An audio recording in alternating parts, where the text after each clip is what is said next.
12월 5일 월요일입니다. 오늘은 마가복음 16장 1절로 마지막 20절까지 말씀, 역전승의 기쁨이라는 제목입니다. 역전승의 기쁨. 한국 축구가 월드컵에서 드디어 16강에 올랐습니다. 그것도 짜릿하게 역전승해서 말이죠. 원래 운동 경기 중에 제일 재밌는 경기가 역전승하는 경기래요. 지고 있다가 야 이제 안 되겠다, 가슴을 졸이고 이제 끝났구나 절망하는 순간 역전승하면 그 기쁨은 배가 된다고 그러죠. 우리 축구도 그랬어요. 첫 골을 내주고도 끝내 마지막 순간에 역전골을 넣고 성공을 한 것이죠. 그런데 여러분, 신앙생활이야말로 역전의 드라마예요.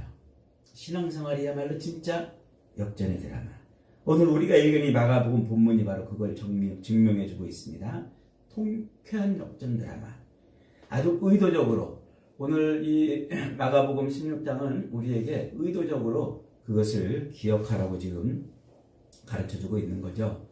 마가복음은 오늘 16장으로 이제 끝나는데 15장까지 계속 해가지고 예수님의 많은 사역에도 불구하고 예수님이 시련을 당하고 어려움을 당하고 방해를 당해왔지 않습니까? 말씀과 능력과 기적에도 불구하고 계속 시련을 당해왔습니다. 그리고 그 비극의 절정이 어디입니까? 바로 15장이죠. 이적을 베풀고 기적을 베풀었지만 끝내 로마 군병들에게 붙들려서 십자가에 못 박혀 죽으셨습니다. 그렇게 긴 고난 끝에, 멸시와 조롱 끝에 십자가에 달려 죽으시고 그 시신은 남의 무덤에 빌려서 안치되었습니다. 모든 게 다 끝난 것 같았습니다. 소망이 없었습니다. 제자들은 다 도망가고 또 배반하고 하나는 자살하고 뿔뿔이 다 여기저기로 흩어졌습니다. 그런데 오늘 16장으로 넘어오면서 드디어 역전승을 하신 겁니다. 예수님이 부활을 하신 것이죠. 무덤에서 다시 일어나셨어요. 죽으셨던 예수님이 부활하셨다. 다시 살아나셨다. 사람들에게 배반당하고 멸시당하고 처절하게 십자가에서 조롱당하며 죽으셨는데 이제 그 모든 조롱과 멸시와 그리고 십자가의 고통을 깨어내고 부활하신 것입니다. 그리고 그 갇혔던 무덤의 문을 활짝 여는 것이죠. 운동시합에서도 역전승 경기가 제일 재밌는 것처럼 말이죠. 예수님의 이 부활은 우리 인생의 가장 최고의 기쁨을 예고해 주고 있는 것입니다. 우리 인생의 제일로 기쁜 일이 바로 예수님 부활을 바라보는 것 아니겠습니까? 오늘 우리가 읽은 이 마가복음 16장은 이 역전의 소식을 전하면서 우리에게 특별히 외쳐주는 메시지가 있습니다. 이 마가가 통쾌한 기록으로 우리에게 오늘 외치는 메시지가 무엇입니까? 부활의 주님을 만나는 자. 부활의 주님을 만나는 자는 그 인생에 역전승의 기쁨이 있다 하는 거예요. 부활의 주님을 만나면 역전승의 기쁨을 누린다는 거죠. 여러분, 복음 중에 복음이 뭡니까? 죽으셨던 예수님이 다시 살아나셨다는 것. 이게 복음 중에 복음입니다. 예수님을 따르다가 허망하게 십자가에 달려 죽으신 그 예수님을 보고서 많은 제자들이 다 절망했어요. 그리고 탄식하고 옛날 자기의 삶으로 돌아갔습니다. 그런데 그들의 귀에 뭐가 들린 거예요? 예수님이 다시 부활하셨다. 이것만큼 기쁜 소식이 어디 있겠습니까? 그 예수님의 부활은 절망으로, 나락으로 탄식하고 눈물 흘리던 그 제자들의 삶에 통쾌한 기쁨을 가져다 준 것이죠. 역전승의 기쁨, 배가 되는 기쁨을 누리는 것입니다. 예수님의 부활에 대해서 예나 지금이나 사람들의 태도는 딱 둘 중에 하나입니다. 하나는 부활을 믿든지, 하나는 부활을 안 믿든지. 그런데 분명한 것은 부활을 믿는다는 것은 하나님의 은혜를 입었다는 것입니다. 아무도 하나님의 은혜가 아니고서는 예수님의 부활을 믿을 수가 없어요. 아무도 예수를 주라, 그리스도라 시인할 수가 없습니다. 예수 부활을 믿을 수 있는 것은 하나님이 그에게 은혜를 주셨기 때문에 그렇습니다. 예수 부활에 대해서, 그래서 이 예수 부활에 대해서 사람들은 딱 둘 중에 하나예요. 하나님의 은혜를 입은 자들은 부활을 믿는 것이고, 은혜를 입지 못한 자들은 부활을 믿지 못하는 것이죠. 그래서 부활을 믿는 자는 그 부활에 동참함으로 그 인생이 잔치 같은 인생이 되고 기쁨의 인생이 되는 것이죠. 그러나 예수의 영이 없는 자, 그 부활의 영을 믿지 못하는 자들은 그저 그 인생에서 기쁠 일이 하나도 없는 삶을 살 수밖에 없는 거죠. 예수 부활을 믿지 않는 사람들은 예수 부활의 소식을 두 가지로 이해합니다. 첫째로는 거짓말로 봐요. 거짓말. 예수님의 제자들이 그때 무덤을 습격해가지고 예수님의 시체를 훔쳐갔다는 거예요. 그리고 그것을 어디다가 숨겨놓고서는 예수님이 부활했다 이렇게 소문을 냈다는 것이죠. 그런 거짓 소문을 퍼뜨렸다. 그래서 예수님이 부활했다 라고 이렇게 지금까지 이어져 온다는 것이죠. 저는 그걸 믿는 게 더 기가 막혀요. 어떻게 그걸 지금까지 믿을 수 있겠느냐 말이죠. 예수님이 부활했다는 것을 제자들이 거짓말로 그랬는데 그걸 지금까지 믿는다는 게 가능하겠습니까? 부활을 믿는 것보다 그걸 믿는 게 더 힘들 수도 있습니다. 두 번째는 예수님께서 그때 십자가에서 매달려 돌아가신 게 아주 돌아가신 것이 아니고 혼절을 했다. 피를 하도 많이 흘리고 땡볕에서 6시간 이상 매달려 있다 보니까 기절을 했다는 거예요. 그런데 그렇게 기절하신 예수님이 시원한 돌 무덤 속에 들어가니까 서늘해져가지고 정신이 번쩍 들어가지고 혼자 일어나서 그 무거운 돌문을 열고 어디론가 가셨다. 이렇게 얘기를 합니다. 그러니까 예수님이 죽었던 게 아니고 잠시 기절을 했었다는 것이죠. 그러니까 기가 막힌 일 아닙니까? 어떻게 그걸 또 믿습니까? 그게 믿어지는지도 좀 궁금합니다. 그 다음에 또 어떤 사람들은 또 그렇게 말합니다. 실제로 예수님이 부활한 것은 아닌데 그냥 그렇게 돌아가셨는데 예수님을 쫓아다니던 사람들이 야 이대로 우리 인생을 끝내기에는 좀 너무 억울하다. 그래서 우리가 예수님이 부활했다고 말하자. 그리고 우리가 그 예수님의 부활을 믿는 종교를 하나 만들자. 이렇게 해서 초대교회 교인들이 예수님의 부활을 사실은 부활하지 않았는데 부활을 그렇게 부활했다고 말하고서 자기들끼리 모여서 교회를 만들었다는 겁니다. 그래가지고 초대교회의 그 예수님 부활이 초대교회를 이루는 힘이 됐다고 하는 것이죠. 그러니까 어느 나라든지 보면은 건국 신화가 있잖아요. 우리나라도 신라도 그 박혁거제가 알에서 태어났다는 둥, 뭐 고구려는 또 주몽이 알에서 태어났다는 둥, 이런 건국 신화들이 다 있는데 이 초대교회도 그런 신화가 있다는 거예요. 예수님의 부활, 그것을 하나의 신화로 만들어서 그렇게 부활을 외쳤다고 하는 것이죠. 대체로 이런 신화들을 만들어내는 것은 자유주의 신학자들이에요. 성경을 성경대로 믿지 못하는 사람들이죠. 이것을 어떻게 하면 인간적으로 이해를 해볼까? 인간적으로. 그래서 성경의 이적들을 가급적이면 자기들이 이해할 수 있는 그런 수준으로 해석을 해라는 거예요.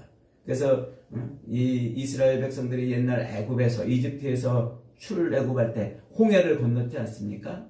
그게 안 믿어지니까 홍해를 건넌 게 아니라 갈대밭 사이를 지나온 것이다. 멀리서 보면 그 갈대밭이 막 물결처럼 흔들리니까 거기를 이렇게 지나왔는데 마치 바다를 걷는 것처럼 보였던 것이다. 이렇게 표현하죠. 그런데 만약에 그게 갈대밭이었다면은 그 이스라엘의 어린 아이들까지 마차까지 다 그렇게 건너왔는데 왜 애굽의 그 마차 기병대는 왜 못 건너왔고 빠져 죽었습니까? 그러니까 이 인간적으로 이 기적을 해석하고 성경을 이해하려고 하면 그 자체가 모순이 되는 거예요. 그들이 왜 이렇게 어려운 말들을 만들어냅니까? 안 믿어지니까요. 죽었다가 살아난다는 것이 절대 믿어지지 않으니까 그렇죠. 죽음이라는 것은 우리 인간의 한계예요. 우리 인간이 넘을 수 없는 가장 높은 벽이고 인간이 다다르는 최종적인 벽이지요. 그러니까 믿어지지 않으니까 거짓말이라도 해서 비난하고 부활 신앙을 이상한 무슨 신화처럼 만들어 왜곡하는 것이죠. 만약에 그들 말대로 그 자유주의자들이나 혹은 부활을 믿지 못하는 사람들의 말대로 예수님의 부활이 거짓이라면 다음 세 가지 결과가 벌어지는 거예요. 첫째로 사도들이 목숨을 걸고 전도를 했다는 것이 불가능해져요. 거짓말을 어떻게 목숨 걸고 합니까? 자기 죽음을 걸고 거짓말을 사람들한테 외치는 사람이 어디 있겠어요? 불가능해요. 죽음은 그런 게 아니에요. 죽음은 우리 인생의 모든 삶의 두려움을 몰아다 주는 것이잖아요.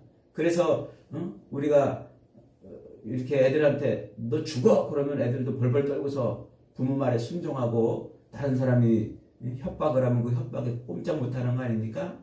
죽으면 그 모든 것에 그 두려움의 가장 최고조에 달해 있는 거예요. 그런데 그런 두려움을 가져다주는 그 죽음 앞에서 거짓말을 전할 사람이 어디 있겠냔 말이에요. 불가능한 겁니다. 그것은 죽음의 힘을 모르기 때문에 그런 것이죠. 그러니까 사도들이 목숨을 걸고 예수님이 부활했다. 예수님이 십자가에 죽으셨다, 부활했다 그러고 자기 목숨을 내걸고 부활을 증거했다는 것은 그 부활을 목격했다는 거예요. 자기가 진짜 그걸 봤다는 것이죠. 둘째로 예수님이 부활이 거짓말이라면 여전히 인간들은 죄 아래 있게 됩니다. 죽음을 이기지 못했다는 것은 죄를 이기지 못했다는 것이고, 그리고 죄의 권세를 꺾어내지 못했다는 거예요. 여전히 이 세상은 절망밖에 남아있지 않는 거죠. 세상에 소망이라고는 찾아볼 수 없게 되는 거죠. 그 다음에 세 번째로 그리스도 안에서 죽은 자들도 역시 믿음 없이 죽는 자들처럼 다 불쌍하고 다 망한 것입니다. 예수님 부활이 없다면 예수님 믿는 자들은 다 불쌍한 인생들이에요. 영원한 불바다 심판에 떨어지는 것이죠.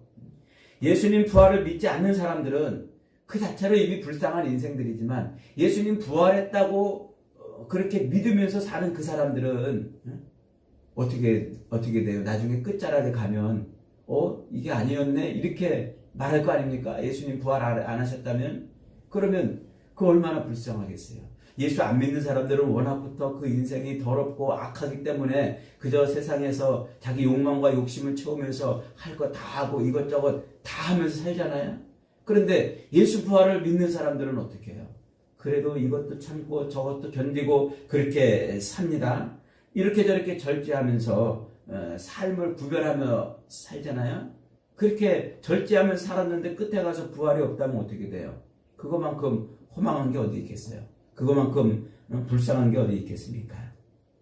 여러분, 예수님께서 진짜 부활하셨기 때문에 오늘날 예수 부활을 고백하고 예수 부활을 믿는 자들은 세상에서 불쌍한 자들이 아니라 가장 행복한 자들입니다. 저와 여러분이 예수 그리스도의 부활 아래 있다면 이 세상에서 가장 행복한 인생들인 줄 믿으시기를 축복합니다. 그래서 요한계시록 14장 13절은 이렇게 말해요. 우리에게 또 내가 들으니 하늘에서 음성이 나서 이르되 기록하라. 지금 이후로 주 안에서 죽는 자들은 복이 있도다 하시매 성령이 이르시되 그러하다. 그들이 수고를 그치고 쉬리니 이는 그들의 행한 일이 따름이라 하시더라. 죽는 것이 뭐라고요? 예수 안에서 죽는 것. 예수 부활을 믿고 예수를 자기의 인생의 주로 영접한 사람들, 그 사람들이 예수 안에 있는 사람들이에요. 그들이 이 땅에서 지금 죽으면 무슨 일이 있다고요? 그 인생이 최고 복이 있는 인생이라는 거예요. 주 안에서 죽는 자들은 복이 있도다. 왜요? 왜 복이 있을까요? 부활의 기쁨을 누리기 때문에 그래요. 부활하신 주님이 죽음을 이기셨기 때문에 우리 육신의 죽음으로 끝나는 것이 아니라 우리를 다시 살리시기 때문에 그래서 우리에게는 죽음이 복이라고 그러는 겁니다. 세상 사람들은 죽으면 절망이잖아요. 그래서 죽으면 아유 불쌍해서 어떡하나, 자기도 다 죽을 거면서 장례식장 가가지고 그 영정 앞에서 아유 저 먼저 간 사람 불쌍해서 어떡하나 그렇게 탄식하는 거예요. 불쌍하긴 뭐가 불쌍합니까? 살아있는 사람이 더 불쌍한 거예요. 그렇게 해서 육신의 죽음을 맞은 이후에 부활하지 못하면 정말 불쌍한 거죠. 그러나 예수의 부활을 자기 부활로 믿는 사람은 예수님이 그 죽음에서 자기를 일으키기 때문에, 부활을 시키기 때문에 역전승의 기쁨을 누리게 되는 겁니다. 죽음을 이기시고 부활하사 역전승하신 예수님은 제자들을 다시 찾아와서 마지막 지상 최대의 사명을 주십니다. 15절 봅니다. 오늘 본문 15절 16절은 이렇게 말하고 있어요. 또 이르시되 너희는 온 천하에 다니며 만민에게 복음을 전파하라. 믿고 세례를 받는 사람들은 구원을 얻을 것이요 믿지 않는 사람은 정죄를 받으리라. 복음에 나팔을 두고 복음의 행진을 하라는 것이죠. 예수님의 부활을 목격했으니까 이제 너희들 어떻게 하라? 예수 부활을 세상에 외치라. 복음의 나팔을 부르라. 복음의 행진을 하라라는 겁니다. 이 모든 죽음에서 오는 모든 저주와 두려움과 고통에 붙들려 살던 인생들에게 죽음을 이길 수 있는 길이 열렸다는 것은 이것만큼 복된 소식이 어디 있겠어요? 여러분, 이 놀라운 소식을 알리는 것, 우리 인간이 죽음을 이기는 길이 열렸다고 하는 그 소식을 세상에 외치는 것이 복음을 외치는 거예요. 그리고 그 복음을 외치는 삶이 바로 복음의 행진을 살아가는 것이죠. 예수님의 제자들은 부활하신 예수님을 만난 다음에도 여전히 보잘것없는 사람들이었습니다. 대부분 어부 출신이었고 못 배우고 가난한 사람들이었습니다. 그들이 예수님 부활을 목격하고 부활하신 예수님을 만나자마자 무슨 신데렐라처럼 변한 게 아니에요. 그들의 왕이 되거나 무슨 공직자들이 되거나 부자들이 되거나 무슨 능력 있는 슈퍼맨들이 된 게 아닙니다. 그 모습은 그대로 여전히 어부 출신이었고 못 배운 사람들이었고 여전히 육신의 짐을 짊어지고 허덕이며 살 수밖에 없는 사람들이었습니다. 그런데 그들의 삶이 달라졌어요.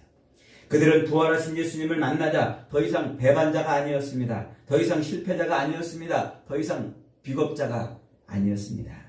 그때로부터 그들은 어떻게 됩니까? 그들의 삶이 바뀌기 시작해요. 그래서 사도행전을 기록하는 인생들이 되지 않습니까? 그 모든 두려움과 염려와 근심과 걱정과 불안과 초조를 거뜬히 이겨내고 그들은 예수를 전하는 이런 인생을 살아가는 것이죠. 여러분, 그들에게 도대체 뭐가 바뀐 겁니까?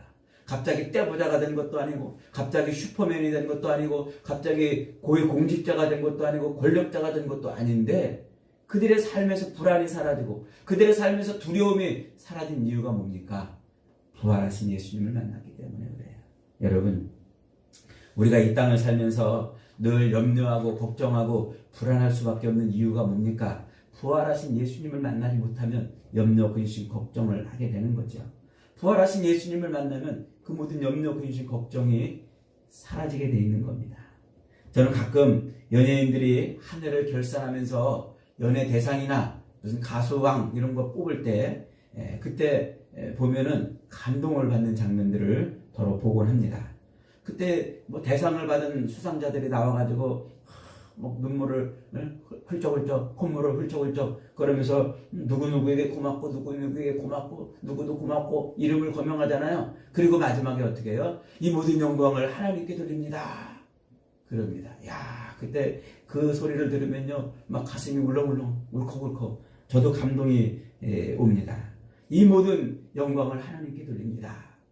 대중들의 인기를 먹고 사는 연예인들의 입에서 그런 이야기가 어떻게 나옵니까? 그들이 부활한 주님을 만났기 때문에 그래요. 주님이 지금 자기들의 삶에서 자기들의 삶을 이끌어가는 그 경험을 하지 못하면 도무지 할 수 없는 고백들인 것이죠. 자기들의 삶에서 주님이 함께 하시는 그 은혜를 누리지 못하면 도무지 할 수 없는 고백들인 것입니다. 여러분, 마태복음 28장 20절은 우리에게 이렇게 말해요. 마태복음 역시 맨 마지막 절 아닙니까? 내가 너희에게 분부한 모든 것을 가르쳐 지키게 하라. 볼지어다 내가 세상 끝날까지 너희와 항상 함께 있으리라. 오늘 이 마가복음하고 똑같은 결론이에요. 내가 너희에게 분부한 모든 것을 가르쳐 지키게 하라. 볼지어다 내가 세상 끝날까지 너희와 항상 함께 있으리라. 내가 세상 끝날까지 너희와 항상 함께 있으리라. 이것을 네 글자로 줄이면 뭡니까? 이게 임마누엘입니다. 항상 함께 있으리라. 이 임마누엘은 누구에게 주어지는 복입니까? 부활하신 예수님을 만나고 그 부활하신 예수님을 세상에 외치는 자에게 주시는 복입니다. 자기 욕망과 욕심을 따라 살려고 애쓰고 몸부림치고 하나라도 더 자기 것을 챙기려고 사는 인생에게 임마누엘이 아니고, 부활하신 주님을 만나고 그 주님과 더불어서 세상에 부활의 소식을 전하는 자, 그에게 뭐 하신다고요? 그에게 임마누엘 하시는 거예요.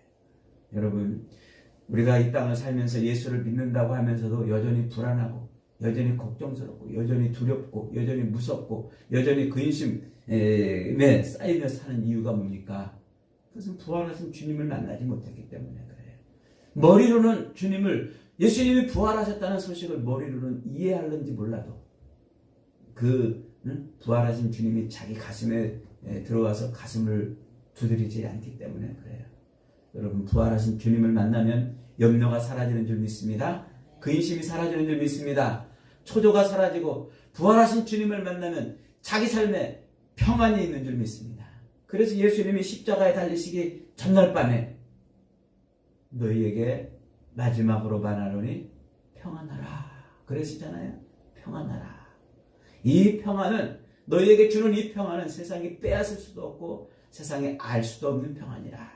그리고 십자가에 달려서 죽으셨다가 부활하신 다음에 제자들에게 처음으로 와서 예수님이 뭐라고 묻습니까? 너희가 평안하느뇨. 평안하느뇨. 사랑하는 여러분, 부활하신 주님을 만나면 모든 염려와 근심과 걱정과 두려움의 근원이 되는 죽음을 이겼기 때문에 평안이 오는 줄 믿으시기 바랍니다. 임마누엘 주님이 우리와 함께하기 때문에 평안한 인생이 되는 줄 믿으시기 바랍니다. 그러므로 여러분, 부활의 주님을 내 인생에 주로 영접해야 돼요. 머리로만 이해하는 것이 아니라 예수님이 부활했다더라, 2000년 전에 예수님이 부활했다더라, 그 지식을 갖고 사는 것이 아니라 지금 부활하신 주님이 내 인생의 주인이 될 때, 그때 우리 인생은 임마누엘 인생이 되고 평안의 인생이 되는 것입니다. 저와 여러분은 인생의 역전승, 이 부활의 주님을 만나고 복음에 행진하여 참여하는 자만이 누릴 수 있는 행복을 누릴 수 있기를 축복합니다. 그래서 저와 여러분의 인생도 부활의 주님을 세상에 기꺼이 외치고 사는 아름다운 인생들이 되시기를 주님의 이름으로 축복합니다. 아멘.